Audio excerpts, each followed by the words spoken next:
Welcome, everybody, to a new installment of Exiting the Cave. I'm your host, David Gosselin, the editor of The Chained Muse and New Lyre. And I'm back here with our guest, Dr. Quan, who is a psychiatrist, Confucian scholar, and once again, most importantly, lover of wisdom. Welcome, Quan. Thanks, Dave. So we started a discussion a few months ago, some time ago, which was titled Exiting the Cave, Democrats, Oligarchs, and Tyranny. And we explored the various categories in Plato's Republic, where he makes the point that there are as many kinds of states as there are kinds of men. And this is a very important question, especially today, if we consider that Plato was quite accurately able to forecast how a society sort of declines and the kinds of characters that rise or fall, take power or lose power, depending on how that society is managed. And so we'll allow you, Quan, to give a brief summary, but I would just point out, the upper trigram that we spoke about last time involved the Timocratic souls, the aristocratic souls, and the philosophical souls, the philosophical kings. A lot of these concepts probably sound somewhat distant or remote, even if we know them as words, especially today. I'd say, I think, because we very much live in a society where there's maybe an oversaturation or overabundance of the democratic man, the fake democratic men, and the plutocrats. And so how do we redistribute or calibrate things? And ultimately, the theme of this show is we want to focus on how do we create new aristocratic men and women. What kind of education is involved in that? And so, yeah, we're going to go at that for many different angles. If you could just brief people. So, Dave, I would like to use one key word that you said, meaning education, because once again, education in English comes from the Latin word educare, meaning bringing forth what is from within. And that brings to what I would call the everlasting Trinity between being, the epistemological overture, and becoming. If I want to use a fancy words, tempus, kairos, and chronos. And precisely that being that is given since timelessness or within timelessness are precisely the three timeless forms of beauty, goodness, and truth. And those three timeless forms of beauty, goodness, and truth are naturally present in all of us, but they are, let's say, more spontaneously manifested in children. And if we are careful with our children, we would nurture those naturally timeless form present in all of us, but naturally or spontaneously manifesting in children. Let's say 10 years old and younger. It doesn't mean that it's too late after, but it can be nurtured in that time period. It would be much better.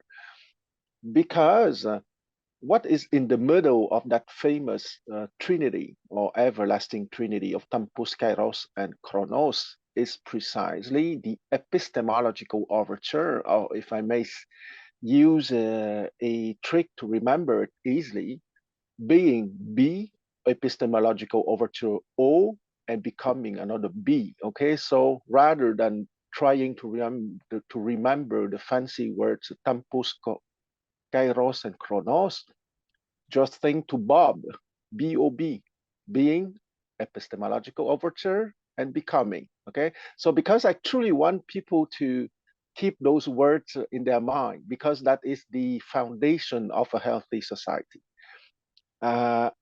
The children manifesting very easily and spontaneously the timeless form of beauty, goodness, and truth. If we go on with a true education from a very young age, or if you want the O of Bob, epistemological overture, we will maintain the natural creative state into their teenage and to their young ages. Okay, young ages for me is in their 20s, let's say. Mhm. So I think that I wouldn't stop here because you already mentioned the 6 steps, okay, from the democratic man to the philosopher king, and we will probably have the occasion to come back to be more precise, okay? But here, I just want to say that aristocratic for us is not hereditary nobility, okay? It's about the attitude striving for knowledge, for self improvement, and for creativity. And it is an open oligarchy, meaning that it's open for everyone staying in that epistemological journey or that epistemological overture between being the three timeless form of beauty, goodness, and truth, and becoming, meaning our daily life for everyone. Right. And I mean, there's so many things. I think there's a lot of seeds right here. So these seeds we're going to be able to unpack throughout. And I mean, I even wrote down a question I have for you. Before we even, but let's flesh that out first. Um, Actually, versus that, just maybe a contrast, which often I think helps for people. How would you characterize? So this is the aristocratic education, which we want to flesh out more. And one thing that you did mention in our past discussions that I liked is you point out that the true aristocratic soul is characterized by a genuine enthusiasm for ideas, right? For goodness, truth, and beauty, or as also we can say, a love of the real thing versus imitations. And we can say that really the lower sphere of the plutocrats, the fake Timocrats, the Democrats, is either just pure imitation, right? Like the fake Timocrats may feign goodness, truth, and beauty, right? We have today virtue signaling where people posture as to give a certain appearance, right? It's all about appearances. Spectacle is very important. And we could say even among what's considered royalty today, like in the Western world, like, oh, for example, Queen of England, very stoic, right? There's always this idea of like strict decorum and rules, which may appear like it's actual mark of like its true nobility, a reflection of goodness, truth, and beauty. But they can just be imitations, right? Just because you have strict rules and formalism, whether in religion, right? Some people are very strict about the rites and formalities, but then you see their spirit is not necessarily that enthusiastic, right? So the true aristocratic soul has a genuine enthusiasm for the real thing. And so in contrast to that, how would you characterize or describe our current education system today versus in contrast? Well, I think once again, I try not to use too many fancy words, but I would like to introduce the 4 fancy words, okay? So we have the episteme, which is knowledge in Greek, but meaning the three timeless form of beauty, goodness, and truth, and doxa, opinion, which is the lower trigram of imitation. And another pair, which is exactly equivalent to episteme doxa, is eidos, eidos, the idea of timeless form of, because eidos means forms, timeless form of beauty, goodness, and truth, versus mimesis plastikon. Okay, mimesis is imitation precisely, and plastikon also means form, but it's not the timeless form, it's the time shape, if I may try that English translation to make the distinction between eidos, timeless form, and plastikon, time shape, and don't be surprised that the English word plastic is from plasticon, of course, okay, because plastic is a material that you can shape into different form. And what is interesting here, I think, is that I want to make people aware of the favorite mental manipulation tool of the plutocrats called the fake dichotomy or the false dichotomy. Mm. Because let's not forget that we have a lower trigram or an animal dimension, but that animal dimension per se is not wrong or is not problematic. But that lower trigram has to be guided by the lighthouse of the three timeless form of beauty, goodness, and truth. And the play of the fake dichotomy precisely is either you will create the narratives, a storytelling that would push people to one side, to the upper trigram, or to the other side, to the lower trigram, right? So it would create two groups apparently antagonistic, but the reality is that the education, the true classical education, also called the aristocratic education, also called the timeless education, is to maintain the timeless form of beauty, goodness, and truth in the children and to connect them to the lower trigram, okay? Because the lower trigram, operationally speaking, if I may say so, one is the sense perception, two is the intellect, meaning how to use words, images, and concepts, and there's absolutely nothing wrong with that. And finally, the psyche, okay, which is the beginning of the connection to the timeless form of beauty. But if that psyche is an imitation, is a mimesis from memorization of what has been given Mm, without true understanding, it would bring to fake spectacle or to mimesis, to appearances, rather than having a true enthusiasm brought forth from within. hmm. Right. And I mean, yeah, it kind of always comes back to this mimesis versus the real thing. And I guess, I mean, that's interesting. So you're saying, yeah, there's the dichotomy between the lower, uh, maybe we should just to back up the democratic man, right? Because we say we live in a Western democracy, and that's probably always merits to just clarify, right? Democratic comes from demos, so like the mob, or as you say, as you said, if not the rabble, and Yeah. so the way I think of the democratic man, and it's very much it's doxa, right? As Plato would say, it's the world of opinion. It's the world of orthodoxy, you could even say, the Mm. right opinion, and which are the shadows, the official story, we could say, of the interpretation of the shadows on the cave wall, right? Right. And so what the demos believes is whatever, yeah, is assumed to be the truth about those shadows.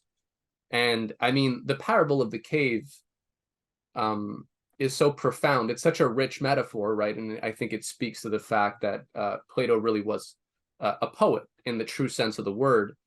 Because there are people who can make it out of the cave, right? That they know that, okay, the official story, or as we're maybe given it en masse for any given number of subjects or whatnot, the real thing might be a bit more nuanced, right? It might be fundamentally different, even if a lot of the particulars may be correct. But once people figure out that something 3D is casting 2D images that we kind of worship, there is a choice, right? And just sticking to what you said about the false dichotomy, it feels like in our society the choice is you may help to then manage the shadows on the cave wall, um, or do you really, and so you don't have to go back into the cave, or you have to go back into the cave where in a sense it's like, congratulations, asshole, now you get to try and convince other people that there's something more, that those shadows aren't the real thing, and most of them are going to hate you. You're going to be called all sorts of names, and it's going to be very challenging, right? So who would accept that kind of challenge, knowing that if once you've made it out of the cave, and the first you get an offer to, well, do you want to help manage the shadows? It's like, do you want to live on the yacht, or do you want to go back? That seems to be one of the central paradoxes, right? That um, I guess Plato is technically teasing people with as well. And like, so how does the aristocratic man respond to that? And I guess that hits the twofold question, which is that the aristocratic soul who's had an aristocratic education ideally may not be dealing with he's dealing with people who don't have that. And so how is he going to intervene into that cave world of sort of cave dwelling shadows? Like, how do you get in there? I guess is the I, question. I would say that there are many possible methods, but I would like to focus in one answer, okay? But I want to say that it's not the only answer. Storytelling, okay? Because storytelling is an excellent practical example to show that you can use that method using the intellect, okay? Because let's not forget that storytelling is essentially using words, images, and concepts, either to bring people to a more aristocratic attitude, meaning dialecticon, the playful exploration. Because uh, if there's something that is deeply aristocratic, is the playful attitude or the playful exploration.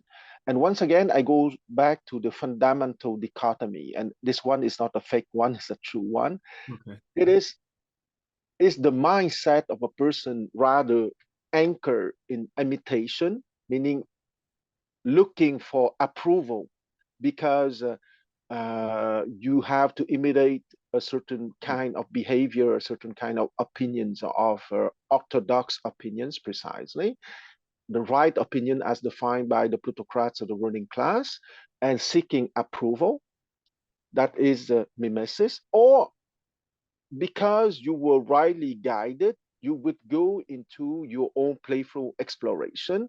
And once again, here we have another fake dichotomy in the sense that if you have your own capacity to think personally and in a critical manner, it doesn't mean destroying everything that has been done in the past. Okay, you see once again that fake dichotomy. Either you are complete revolutionary or you are complete conservative bourgeois. Okay, Right. you see the play. You can be an outstanding thinker, having original ideas and having an open epistemological journey, but at the Right. same time, you're not obliged to destroy everything that has been done in the past. Right. So that playful attitude will bring you to I'm sorry to use a word that is not of my age, but to a chill attitude, okay, or to a swag attitude, meaning that you can be very open-minded, very exploratory, very playful, but at the same time, you're capable to see what has been done in the past and not wanting to make a tabula rasa. Right. And I mean, there's something to be said about that in terms of progress. First off, like, yeah, well, again, that's a great point. This false duality, um, and I do want to flesh that out. But yeah, so you said storytelling is a good, like, how do we get in there initially? And yeah, I mean, we can think of, I mean, from the fables of Aesop, which famously Socrates preferred over the more eloquent sort of verses of the poet, simply because, in his view, they were closer to goodness, truth, and beauty. And so one of the last things that Socrates was doing was trying to set Aesop to verse, to make poems out of these kind of things.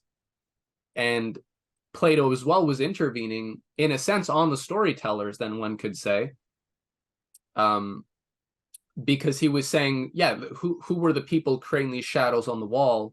In the sense, the poets back in that day had a sort of divine status, right? Like the words of the poets, the laws, a lot of the laws in ancient Greece in these ancient times were connected to song, right? I was reading a great book, Music to Raise the Dead, and it was talking about the Locrian code and the Locrian mode, how it was a slave who would sing the laws, and they also happened the Locrius or how it Locri something.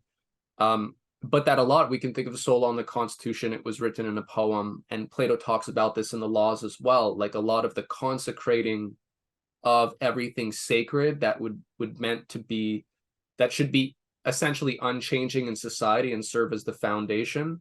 It should all be essentially consecrated through music and rites and rituals. And I do think there's a similar thing. I'm less familiar with in the case of Confucius, right? And I think it's called the Li, right? In ceremonies, Confucius, if I'm not wrong, I mean, in the Analects, beyond any other work, I think he references the book of odes, the odes more than anything else. Like, you should study the odes. So poetry, music, and ultimately storytelling, they're all very intimately connected. But in Plato's case, he's also intervening, right? Because just because we said the storytelling is so powerful, um, it still has to be rooted in goodness, truth, and beauty, and not things that appear like goodness, truth, and beauty. And so I guess this brings us back to square one. But in the sense, that's the whole point, that there's no formula, right? I guess, which is another maybe mark of the aristocratic man, which is that they don't they're not hostage to formalism, right? We need frameworks. We need to give people structures. Plato is very adamant as well on this. And, the beginning of education is the most important, from how you deal with children from 1 to 3 years old. And then, the gymnastics and the dancing, and how you want them to imitate good forms. You want them to imitate goodness, truth, and beauty, and inspire sort of healthy disgust for things that are out of line with that. So you don't need to legislate it so much as you want to encourage customs and rituals and ceremonies that will instill this natural desire and love for goodness, truth, and beauty. So yeah, just to say that, I mean, so the aristocratic man isn't so beholden to the formalism, but we need it. At the same time, though, we always have to be aware that, yeah, there's no like perfect system, right? Because I think that's often that's where the ostensible good guys may be challenged, right, by people who will say, well, it's just formalism. They're not allowing change. They're not allowing creativity. Everything is very much just laws and rules. And so we don't want that either, right? Because that's not technically, is that going to inspire the greatest potential of creativity? Is it going to restrict it? Is there a mean? Like, we don't want things to change too much, right? At the same, like, in the sense that you get an obsession with novelty, like today, right? Where the art, it's all about just like being super original. But in the more classical sense, now I'm rambling, but this is actually getting back to what you're saying about progress. In the classical sense of art, they're not redefining everything. Like, the Greeks would take the same theme, let's say Prometheus, or let's say, the women of Thrace or whatnot, and they're all just revisiting the same image or story and they're treating it slightly differently, right? Depending on what their idea is. And there's progress through that. So there is something constant, but there's also change. But it's not just an obsession or fetishism with novelty and originality, right? Which I think is very characteristic of our age. And Plato emphasizes that that's important, especially in childhood, that like the plays, the stories, they should be consistent. If everything's always changing, you're just going to constantly get different generations, and the society's quickly going to fall apart. So I said a lot, but I wanted you to, yeah, I got it all I out. would, Thanks I for would like to, yeah, I would like to keep on what you said with a key word once again is framework or structure. Because the typical example would be music or composition or poetry composition, meaning that each piece of music or each piece of poetry is a new creation, but it has been created on some basic structure that has been kept because it's the basic framework. Okay. And to answer our question today, what would be an interesting aristocratic or timeless education, giving that basic foundation, but at the same time, keeping the epistemological overture for creation? And I would like to take maybe the next 5 or 10 minutes to talk about the classical Greek education before Plato, just before Plato, Mm. and the classical Chinese education.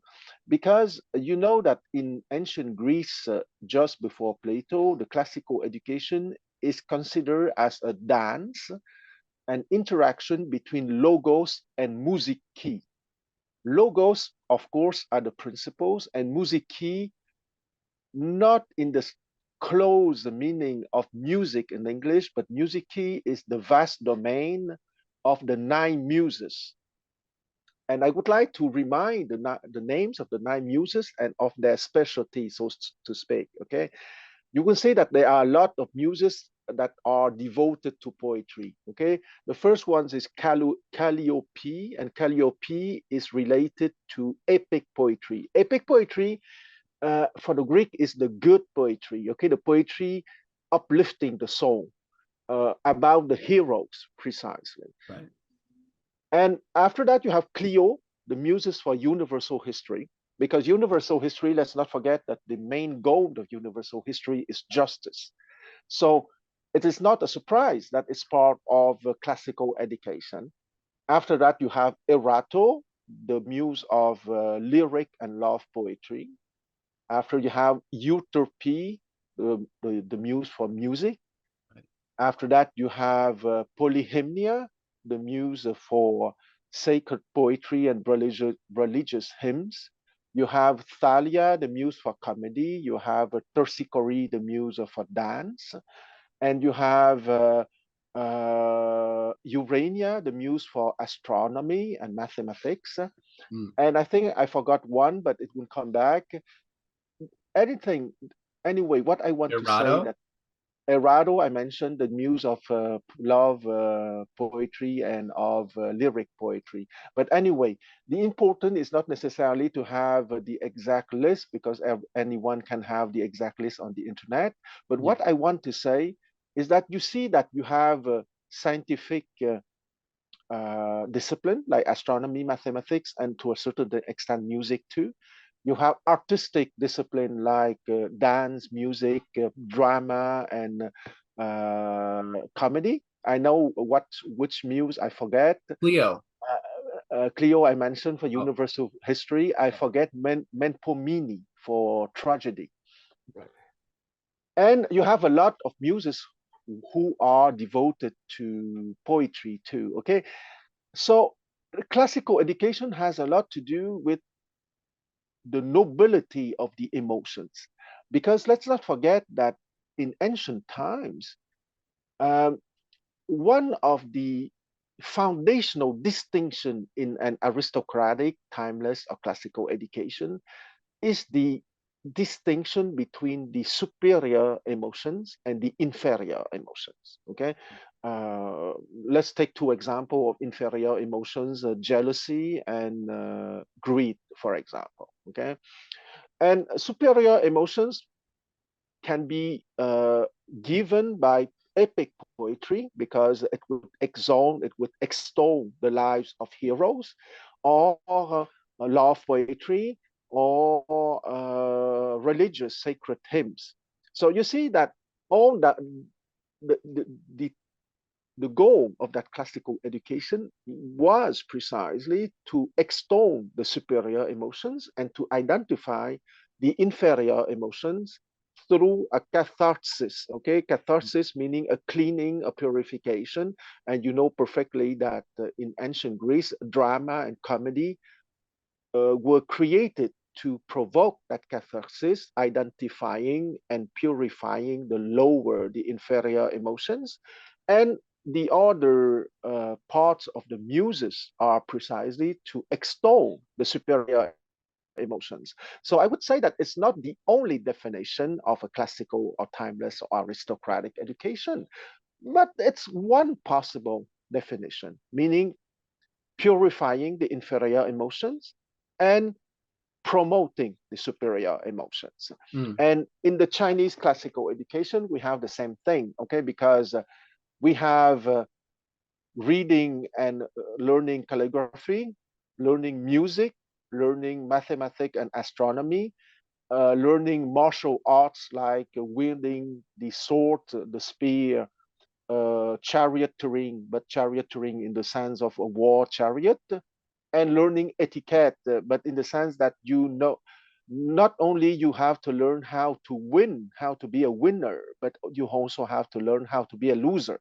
Okay, so because in the learning of the past nights in the West or of the scholars in the East, etiquette was very important, but that etiquette was not something that you learn in a robotic manner, an automatic manner, but rather it has to be the external manifestation of the shining forth of the timeless form of beauty, goodness, and truth that you manage to educare, okay, to bring forth from within yourself. Mhm. Because let's not forget that the foundational metaphysical hypothesis or even thesis, the foundational metaphysical thesis of the aristocratic education is that there is those timeless form of beauty, goodness, and truth already within us. Because if were they not already within you at the state of potentialities, you would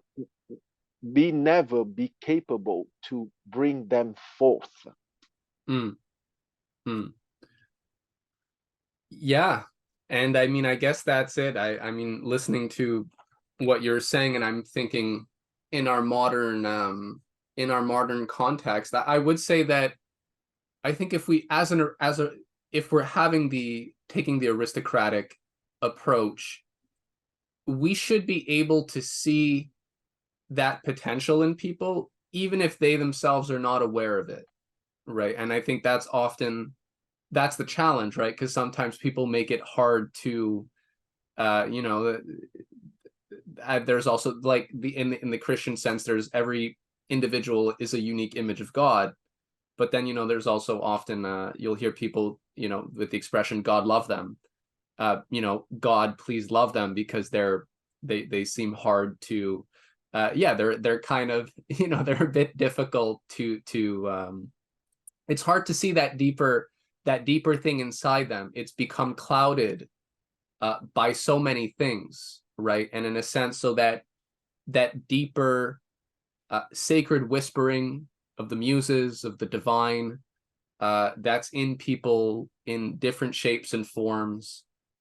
It can easily get obscured, and one could say, if we're getting a bit sort of spiritual, that voice is kind of, it's more of like a gentle, soft whisper, right? Like the conscience in these things, and it's easy to drown these things out, right? Like in something like A Brave New World, right, which is sort of archetypical of our society. There are so many distractions, right? There's so many inputs, and that you kind of it's easy to forget. And we could say that Western society is very much like that because there's abundance, right? And it's harder to have. It's a particular kind of perversion, I guess, we have to be mindful of as well, in the sense that it's hard for people to in our society. The thing is, there is a lot of abundance, right? If we're comparing it historically to any other society. And there's the For saying, sure. hard times make strong men, good times make weak men. And so that's not to say, though, people should live in squalor, right? So the paradox is, as a society ascends in the sort of hierarchy of needs and is less sort of subject to all the natural pressures of survival, there are different obstacles, right? Compared to, let's say, even the polis that Plato was talking about, where you could be going to war with your neighbor at any moment, so it has very much of a militaristic um, foundation as well, because you could, war is a very real thing. So assuming that's not always immediate, the problem is the abundance, right? As one of my favorite podcasters, Tim Dillon, would put it, the anesthetizing effect that money and abundance have on a society. So that seems like one of the big challenges today, where we might present this aristocratic ideal, uh, but the need or necessity of it may not be as visceral for people, even though it will be soon if it's not already. As things, if things, as reality comes down on people. But yeah, so I guess that I'm just thinking out loud here, but that I feel that's one of the challenges, that people have been anesthetized by a kind of Brave New World system, of distractions, and so they're not in touch with that deeper thing. And naturally, the aristocratic man needs to be sort of creative and artful, right, in their way of intervening, right? And we could think of whether it's a Confucius trying to organize governors of different states and, the scholars, or, a Socrates or Plato trying to organize princes and kings and whatnot, and oligarchs, really, aristocrats and oligarchs of different, and plutocrats trying, um, or Jesus, in parables, right? The parables of Christ are some of the most kind of memorable, simple and profound. There's always a creativity there, right, to the intervening. But yeah, I guess so. We do, part of being aristocratic is we have to be sensitive to the nuances and particular challenges of our own age, right? So that the timeless dimension isn't just an abstract, but as true aristocratic souls, we are mindful of how to apply that timeless dimension to time, which is always only changing. And that seems to be the real challenge, right? You can't just read Plato and know what to do today, because times have changed. Or have they? I mean, people might. That's an excellent question. They have they? Because I would like to keep on what you just said with the notion of the aristocratic mentality, okay, and the famous or infamous fourth turning, okay, that difficult time makes strong man make good times, and good times make weak man, and blah blah blah. I'm not against that idea. I think it's interesting, but I would risk the following hypothesis.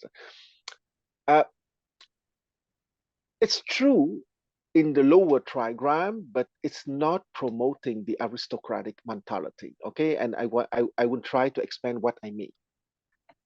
It is true that when you live in wealth and power and splendor, you tend to be, some of us, or maybe many of us, would tend to become more lazy. Okay, it's possible. But the aristocratic mentality is precisely not dependent on the external circumstances. Okay, because once again, if I need one English word to summarize the aristocratic mentality, is precisely enthusiasm. So enthusiasm, which is an everlasting flame from the inside because of the ignition, or the active presence of the timeless form of beauty, goodness, and truth, and it's absolutely independent of the outside or the external circumstances. And that is precisely the foundational question and problem for the everlasting civilization. Okay, because of course, in the flow of time, each civilization will go through easy time, difficult times, and so that kind of stuff that the fourth turning concept explains very well.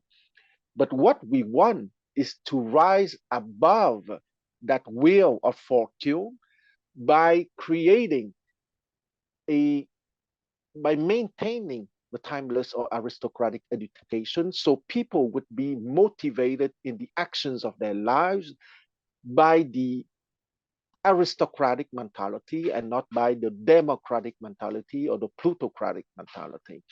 And precisely, if you remember, Plato in his dialogue Laws, chapter 7 and 8 were precisely about the education by music and gymnastics, if you remember. And those are the main purposes or the main subjects or topics of the aristocratic education. And very strangely, or maybe not that strangely, the chapter just after the chapter 9 is about responsibility.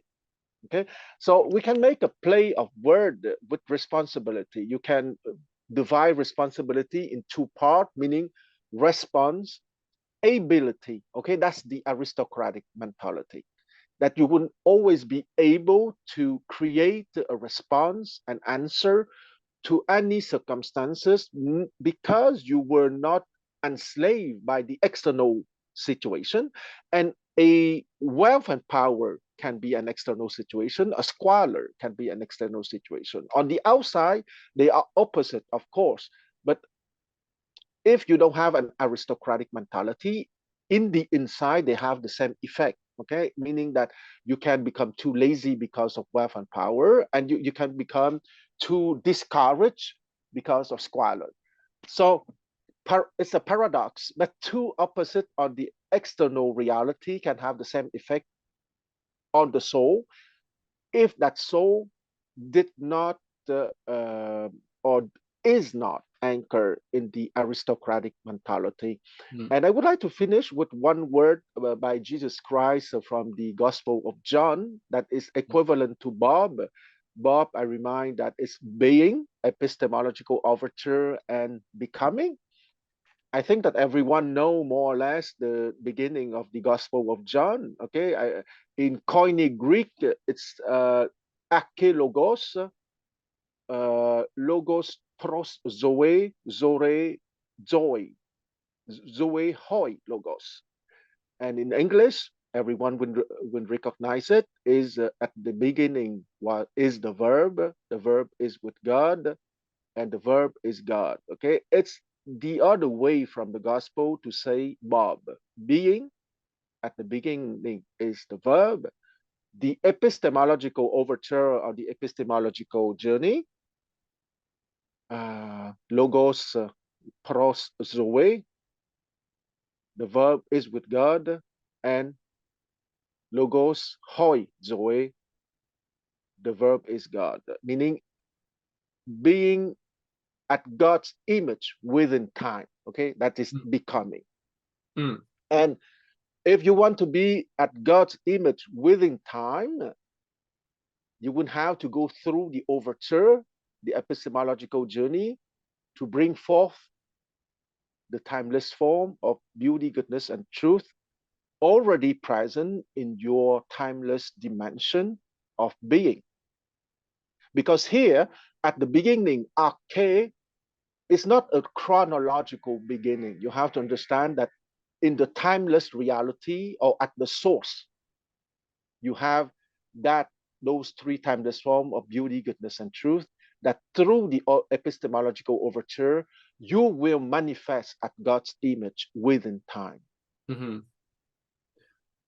Yeah, and I mean, well, that's actually what the real thing's about, right? That's the challenge. And interestingly, because I feel like people hearing you might have different responses. So what I'm listening to, I'm not just thinking about my own response, but I'm hearing the voices, right? What might different people say as they hear that? Um, and so yeah, I mean, the first thing we'd say, I think that's actually in the Christian tradition, right? The different people have different takes on it, but the idea of if Christ is the logos made flesh, right? The idea is that people are supposed to imitate, Christians are supposed to imitate the logos made flesh, right? That's really what it is. So the logos in time, so that they may act as a living image of God as well, to imitate that real thing. And I mean, that's a Uh, pretty, go ahead. Sorry to interrupt you, but not to imitate, but to bring forth that timeless dimension within them so they would be the real stuff. Right. Right. And I mean, the beauty is that the basis is that everybody has that potential and capacity, right? Doesn't mean everybody's gonna, well, it necessarily everybody's different. So it doesn't mean, that's not some sort of like hyper radical egalitarian or equity thing, right? But it's the idea, just maybe to add it, there's a great, I read a great thread on Twitter, and it was about the original names of Cain and Abel Mm. in the story from the Old Testament, and it's just making the point, right, that um, Cain's sort of offering God's kind of, he's not interested, he's not satisfied with. Whereas Cain is sort of, the name Cain in the Hebrew actually means like it's a good thing. It's a very good thing. It's a like a good one. Whereas Abel is kind of just whatever. It's a bit more humble and lowly, but yet Abel is offering the best that he can, even if it's much less than Cain, it's still a genuine offering. Whereas for Cain, it's just, it's like the rich person who gives $5 to the homeless guy versus, if I'm thinking very simplistically, the poor man who, gives $1, to the guy on the street. Like, which one actually matters more? And so uh, you have that. I mean, I was saying this because what was the last thing you just said? You said something that triggered that. Yeah, but your answer is perfectly congruent and logical with what I said Mm. as my last sentence, is that it's not an imitation, but rather that you would bring Yeah. forth from within the true timeless form of beauty, goodness, and truth, and that you would manifest in your specific becoming what is unique to you. Okay, In its highest capacity, whatever exactly. those God-given talents or whatnot may be, that everybody may strive for in the high to manifest their potential in its highest form, Yes, whatever it in may be. And to want more than that, to be covetous, is not good. But to exactly. aspire to less than one is also to squander the natural gifts that we've been given, which is, I guess, kind of tragic, right? And arguably, there's a lot of that. I don't. And here we come back to the notion that the aristocratic education is a framework and a structure. Okay, it's not a something that you have to imitate or to repeat. Right.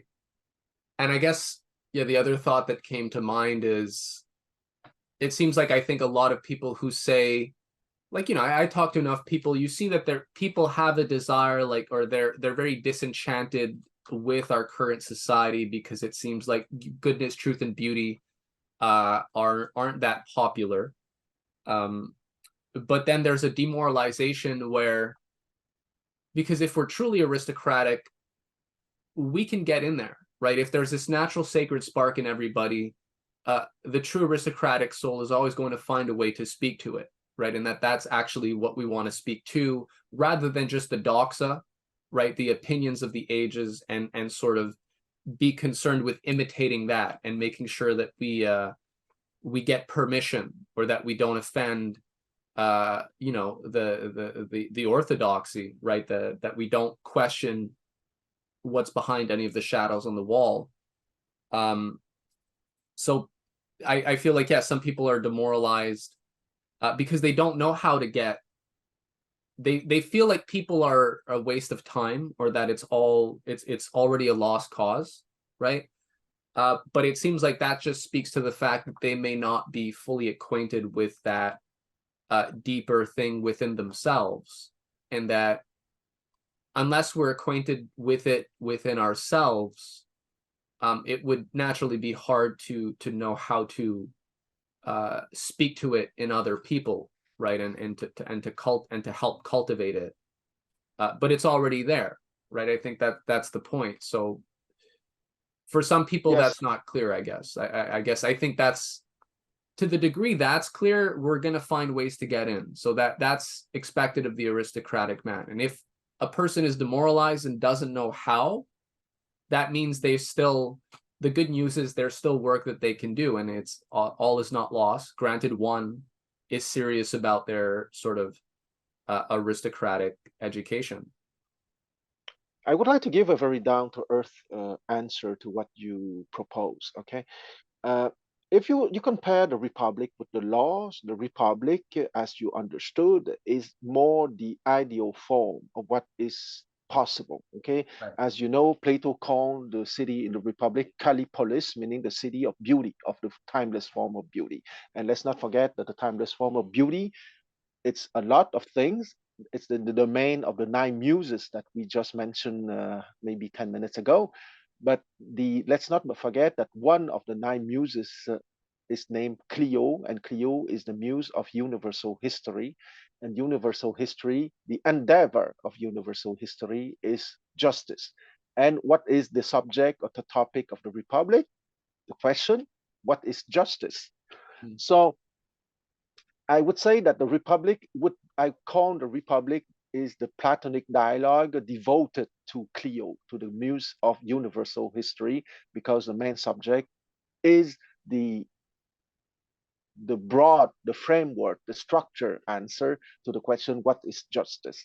And Right. the laws, which is the last dialogue by Plato, is a republic plus some practical considerations. Okay, so if you remember, chapter 7 and 8 is the practical education, the practical aristocratic education, focusing on the body, gymnastics, the the emotions and the mind and the soul, music. Okay, because here music again, in the context of Plato, in the context of ancient Greece classical education, has to be understood at the domain of the nine muses and not only music as we understand that in modern English.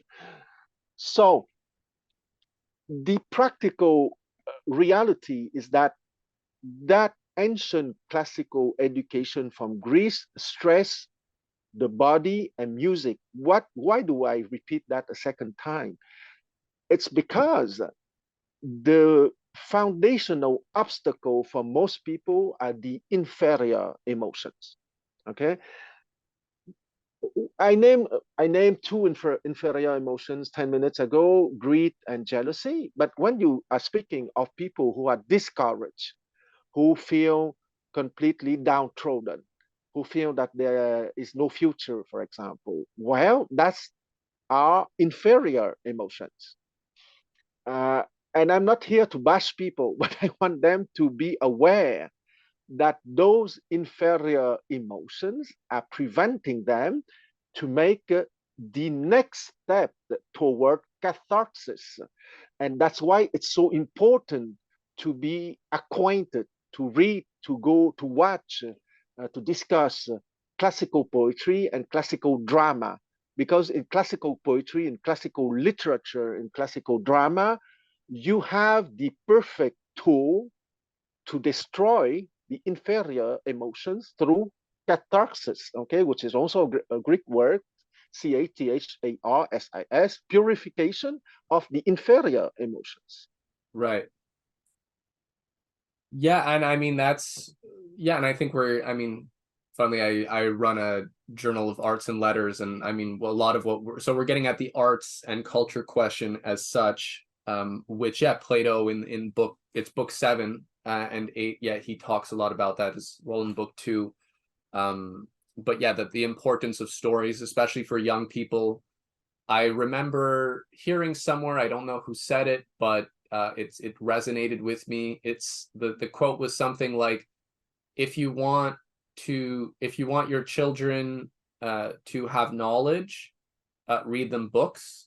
If you want them to have genius, read them fairy tales, right? And so the idea that and the beginning of the education, what they're read uh, in terms of these stories, Plato emphasizes is crucial. The plays and these things are sacred, and they shouldn't be tampered with. They should be sort of instituted. Doesn't mean there's no uh, development or new stuff, but yeah, that building the beginning is most important. And I guess the problem is because and the way I see it, they're reflexes, right? Like we're especially from a child, from an early age, we're developing reflexes, right? And the thing about children, as it was once put, John Bradshaw, he observed, children are essentially in a trance state. So like what we consider hypnosis and whatnot, people can go into hypnosis for and enter different sorts of trances to access the psyche, right, or the deep structures of the psyche more directly, so that we can realign, right? Oftentimes people, they know the thoughts that they have are stupid, or the feelings, they don't like these feelings, but they're not quite sure how to get rid of them. Hypnosis is a way to kind of have a realignment and access these former states or earlier states and sort of revisit them and introduce more adaptive thoughts or ideas. And the thing about children is that they're in a permanent trance state, right? They're kind of in a hypnotic state where everything really sinks deeply, which is, it's a sacred thing, right? All the more it makes sense to emphasize the importance of education in children, because they're trying to they're naturally disposed to like, give me good habits, give me all the right, give me the good reflexes, give me all the things that I need for the future, right, to become a full grown adult. And yeah, a lot of people haven't gotten that, but also I think it's, you get a lot of polemics today or criticisms of Plato, right? I think it helps to maybe at least speak to this, that like it's kind of a fascist education, right? Because we're just brainwashing all the children. Uh, but then it's like, well, no, children at that age are made to receive the basic and foundational sort of learnings and teachings that will serve as the foundation for the rest of their life. If they don't, the habits are hard to break. It's possible, but there's a lot of, we could say, deprogramming or rewiring that has to occur. You know, if they haven't been given an aristocratic education, which is the case for many people, and yeah, they are plagued with a lot of inferior emotions. And so, yeah, all that to say, I mean, the children aspect is crucial, and so we, for a lot of people, they don't have that, so we do have to be aware. But all that we're talking about art and catharsis in respect to that, so all the more, I guess, the art and catharsis is important in the latter case, where they haven't had that initial aristocratic education. And that's, but then there's the perverse. I've a lot of thoughts are circling. There's the perverse idea of catharsis, isn't there? Which I think is like what we get with Hollywood today, where you get a lot of like movies that sort of make people sort of emote with different things, but they're not necessarily emoting with the healthiest affectations, right? Like there's a lot of emphasis on like romantic love, like, you know, whatever, these rom-coms and whatnot, and it feels like it's always just like the beginning of a relationship, kind of like it's that youthful sort of romantic ardor. So yeah, catharsis seems it can go both ways, right? And especially again for the children, it's going to be extreme, and everything will be magnified, right? The catharsis for the good or the bad. So there's different kinds of catharsis, right? And if we're talking about art, it seems like that's an important one, because I think art today, the way it's talked about, is just catharsis, and catharsis is good. I would say that the classical education, I am very grateful that you bring this very important point. Okay, you're right. Plato is called a fascist nowadays, and more often than not, because Plato was courageous enough to say things who was foundational during his time, is foundational during our times, and would be foundational in the future. Okay, meaning that, and I go back to his foundational gift to mankind, that there is something called eidos, timeless forms, and something called mimesis plastikon, time shapes or imitation. There is absolutely nothing wrong with the imitations. And here, once again, I go back to the fake dichotomy. But the lower trigram or the mimesis plastikon has to be under the supervision of the timeless form of beauty, goodness, and truth. And what are the outstanding characteristic of the ancient philosophers is that not only they were writing books or they were dictating books to their disciples, but they were courageous enough to say that you have to bring those things to the children who are naturally in that state.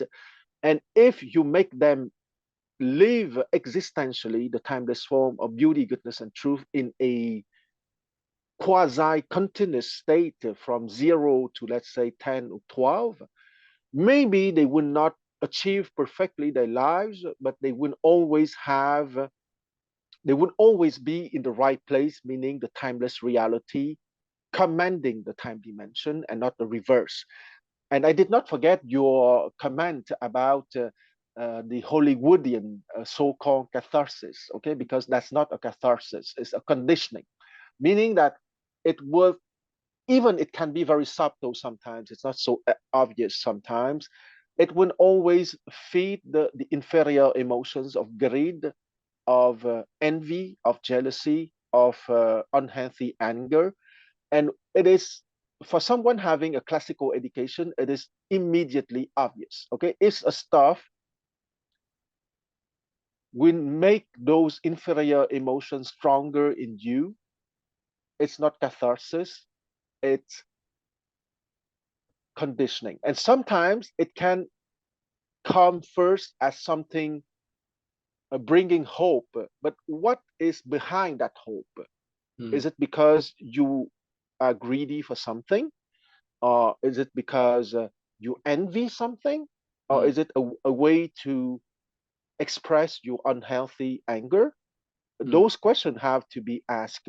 And I said that during our first discussion some months ago, but you have three psychological concepts which correspond exactly to to episteme doxa or eidos mimesis plasticon, is that in the personality precisely, okay, the persona, the mask, Mm. amplifying the sound of others.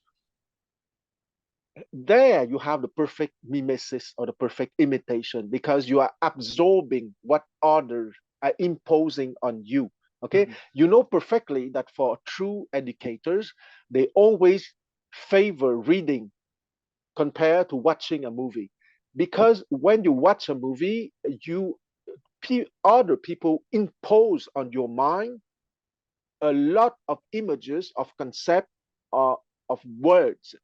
And in reading, the only things which are imposed on you are the words on the white page. Okay, so your mind is a lot more active by reading than by watching something. Mm. So only the mode of communication is already giving you a hint if it's more for conditioning or it's more for bringing forth from within the timeless form of beauty, goodness, and truth. Why do you think that Hollywood is not a gigantic library, but rather a gigantic movie industry? Because it's much easier to conditioned by movies than by reading. Okay, I'm not saying that they are not good movies, but I'm saying that the mode of operation is already hinting to us what are their goals. And Right. I don't want to forget, after personality, you have individuality. Okay, individuality is precisely the transition between 3 and 4. Okay, let's remind. One is the sense perception, two is the intellect, three is the psyche. Okay, the beginning of Mm. an understanding of deep reality, and four is the soul. Five is the aristocratic man with the playful exploration, our goal, the new aristocracy. And six is the philosopher king with the contemplation of the pure form of beauty, goodness, and truth. Four is beauty, five is goodness, and six is truth. So the difficult transition is from 3 to 4. Okay, and that's here that I'm coming back to the ancient Greek classical education, but which is also a timeless education, valid for our time, meaning that to go to the logos in the true sense of the word, to the timeless form of the beauty, goodness, and truth, there's nothing better than the rhythm, the harmony, and the melody coming from the domains of the 9 muses that we mentioned Mm. earlier, and that can be subsumed by art, poetry, literature, philosophy, history. Why do you think that those stuff disappear suddenly in the last 2 generations?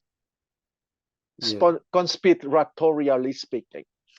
Yeah. I mean, we could add, I mean, and at the same time, there's been a rise of sort of Netflix sort of binge watching, just endless series, right? Nonstop. There's just so much input. I would, there was one thing I want to make sure I get to, so I noted it down, which is that the catch is part of the thing about the aristocratic and philosophical souls is they're concerned with creating new aristocratic and philosophical souls, right? And I think that's important because maybe some people who do have some desire for goodness, truth, and beauty may think a lot about developing themselves or their own education, but then it's like, unless there's like a catch, right? That the only way to really fully get that at the same time is if you're sort of active in awakening,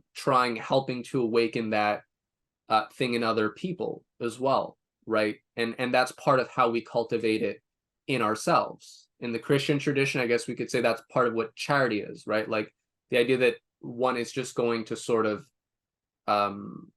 look out or serve one's own interests, even if they're good, right? Like let's say you have noble interests, but unless there's a quality of sort of the other, right, of loving the neighbor and sort of speaking to that thing, but also taking joy in seeing it develop in others, especially children, right? I think that's the whole point. Especially, there's nothing more exciting than seeing it naturally unfold, right? In children who are, as you said, they're naturally aristocratic. They have a natural enthusiasm. They all say why, right? I was thinking, like, in the simplest terms, we could say children are always saying why, why,